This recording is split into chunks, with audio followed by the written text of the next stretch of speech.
வணக்கம். விடுதலை ராஜேந்திரன். ஒன்றியத்தில் மைனாரிட்டி ஆட்சி அதிகாரத்திற்கு வந்தவுடனே அடக்குமுறைகளை தொடங்கிவிட்டது. உலக புகழ்பெற்ற புக்கர் பரிசுகளை வாங்கிய எழுத்தாளர் அருந்ததி ராய் மீது இப்போது உபா சட்டம் என்ற சட்டத்தை பாய்வதற்கான ஏற்பாடுகளை அவர்கள் தொடங்கி இருக்கிறார்கள். அவரோடு மட்டும் அல்லாமல் காஷ்மீர் பல்கலைக்கழகத்தினுடைய பேராசிரியர் ஷேக்தத் ஹுசேன் என்ற பேராசிரியர் மீதும் இந்த சட்டம் பாய்வதற்கான ஏற்பாடுகள் நடந்து கொண்டு இருக்கின்றன. அவர் என்ன குற்றம் செய்தார்? அருந்ததி ராய் 14 ஆண்டுகளுக்கு முன்பு 2010ஆம் ஆண்டில் டெல்லியிலே காஷ்மீர் பிரச்சனை குறித்து நடத்திய ஒரு கருத்தரங்கில் அவர் பேசினார். அப்போது காஷ்மீர் பிரச்சனையை பற்றிய தன்னுடைய கருத்துக்களை அவர் பதிவு செய்தார். அந்த பேராசிரியரும் தன்னுடைய கருத்துக்களை பதிவு செய்தார். அப்போதே பாரதிய ஜனதா கட்சிக்காரர்கள் இந்த மாநாட்டை தடை செய்ய வேண்டும், அங்கே பேசியவர்கள் மீது கடுமையான நடவடிக்கை எடுக்க வேண்டும் என்று அப்போது பாஜக எதிர்க்கட்சியாக இருந்தபோது கூச்சலிட்டது. ஆனால் அப்போது ஒன்றியத்தில் ஆட்சியில் இருந்த காங்கிரஸ் ஆட்சி சட்டவிரோதமாக அங்கே எதுவும் பேசப்படவில்லை. தேசவிரோத சட்டங்கள் பாய்வதற்கு அவர்களுடைய பேச்சில் எந்த கூறும் அடங்கி இருக்கவில்லை. கருத்துரிமையின் அடிப்படையில் அவர்கள் கருத்துக்களை வெளிப்படுத்தி இருக்கிறார்கள் என்று நடவடிக்கை எடுப்பதற்கு அன்றைய ஆட்சி மறுத்துவிட்டது. ஆனாலும் டெல்லி மாநகர காவல்துறை இது குறித்து வழக்கை பதிவு செய்ய வேண்டும் என்று பாஜகவினர் அன்றைக்கு கடுமையாக போராட்டங்கள் நடத்தினார்கள். ஆனால் டெல்லி மாநகர காவல்துறையும் வழக்கு பதிவு செய்வதற்கு எந்த குற்றமும் இல்லை, அவர்கள் கருத்துக்களை தெரிவித்திருக்கிறார்கள் என்று கூறியது.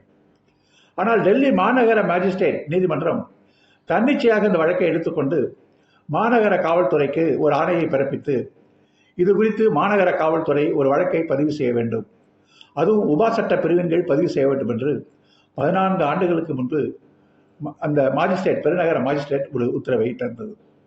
14 ஆண்டுகள் அதற்கு பிறகு எதுவும் நடக்கவில்லை. இப்போது அந்த வழக்கை திரும்பவும் தோண்டி எடுத்து இருக்கிறது. டெல்லி மாநகர ஆளுநராக இருக்கின்ற சக்சேனா இப்போது உபா சட்டத்தின் கீழ் அருந்ததி ராய் மீது வழக்கு பதிவு செய்ய வேண்டும் என்று அவர் ஒப்புதலை வழங்கி இருக்கிறார். அவரோடு பேராசிரியர் ஷேகத் ஹுசேன் மீதும் இந்த வழக்கை பதிவு செய்ய வேண்டும் என்று ஆளுநர் ஒப்புதலை தந்திருக்கிறார். இதில் வேடிக்கை என்னவென்று சொன்னால், 2013ஆம் ஆண்டு சரியாக 8 மாதங்களுக்கு முன்பு இதே ஆளுநர் சக்சேனா ஐபிசி இந்திய தண்டனை சட்டத்தின் கீழ் அருந்ததி ராய் மீதும் அந்த பேராசிரியர் மீதும் வழக்கு பதிவு செய்யலாம், அது யூனியன் மாநில அரசாங்கத்தின் சார்பில் இதை நான் வெளியிடுகிறேன் என்று அன்றைக்கு இதே ஆளுநர் சக்சேனா அறிவித்தார். 8 மாதங்களுக்கு முன்பு அதே வழக்கில் அதே குற்றச்சாட்டின் கீழ் இப்போது ஆளுநராக இருக்கிற சக்சேனா உபா சட்டத்தின் கீழ் இப்போது வழக்கை பதிவு செய்ய வேண்டும், அப்போது மாநில அரசு சார்பில் ஐபிசி சார்பில் சட்டத்தின் கீழ் பதிவு, இப்போது ஒன்றிய ஆட்சியின் கீழ் இந்த உபா சட்டத்தின் கீழ் வழக்கை பதிவு செய்ய வேண்டும் என்று முரண்பட்ட ஒரு உத்தரவை இப்போது அவர் பிறப்பித்து இருக்கிறார். எனவே அருந்ததி ராயும் அந்த பேராசிரியரும் கைது செய்யப்பட்டு ஆண்டு கணக்கிலே அவர்கள் சிறையிலே விசாரணை முடிகின்ற வரை வைப்பதற்கான ஒரு வாய்ப்புகள் உருவாகி இருக்கின்றன. அருந்ததி ராய் கைது செய்யப்பட்டார் என்றவுடன் உலகம் முழுவதும் இந்த செய்தி நிச்சயமாக பரவக்கூடிய ஒரு செய்தியாகத்தான் இருக்கப் போகிறது. கருத்து தெரிவிப்பது என்பது எந்த வகையிலும் குற்றமில்லை.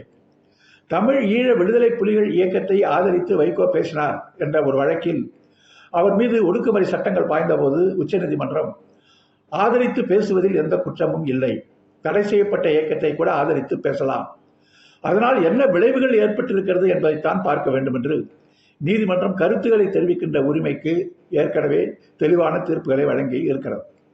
ஆக காஷ்மீர் பிரச்சனை பற்றி கருத்துக்களை தெரிவித்தாலே அது தேச விரோதம் என்று ஏற்கனவே உச்சநீதிமன்றங்கள் வழங்கிய தீர்ப்புக்கு மாறாக கருத்துரிமையை பறிக்கின்ற ஒரு அடக்குமுறை. இந்த பேச்சின் எதிரொலியாக எந்த இடத்திலும் ஒரு வன்முறையோ எந்த கலவரமோ எதுவும் நடக்கவில்லை. 14 ஆண்டுகள் அமைதியாக ஓடிவிட்டது. அதற்கு பிறகு ஆட்சிக்கு வந்த பாஜக ஆட்சி காஷ்மீருக்கு வழங்கப்பட்ட 370வது சிறப்பு உரிமையை பறித்துவிட்டு 3 ஒன்றிய பிரதேசங்களாக மாநில அந்தஸ்து கூட வழங்காமல் அவைகளை ஒன்றியங்களாக மாற்றிவிட்ட நிலையில் இப்போது காஷ்மீர் 370வது பிரிவின் கீழ் உரிமை வழங்கப்பட்ட ஒரு காலத்தில் பேசிய ஒரு பேச்சுக்காக இப்போது உபா சட்டத்தை ஏவ தொடங்கி இருக்கிறது என்பது உண்மையிலேயே அடக்குமுறையினுடைய ஒரு பெரிய உச்சம். மனித உரிமை அமைப்புகள், அரசியல் இயக்கங்கள் அத்தனையும் நிச்சயமாக இதை கடுமையாக எதிர்த்து போர்க்குரல் எழுப்புவார்கள். உலகம் முழுவதும் இதற்கு இந்த ஆட்சியினுடைய சர்வாதிகார போக்கை எதிர்த்து நிச்சயமாக எதிர்ப்புகள், கடுமைகள், கண்டனங்கள் வெடிக்கத்தான் போகிறது. சிந்திப்போம். நன்றி, வணக்கம்.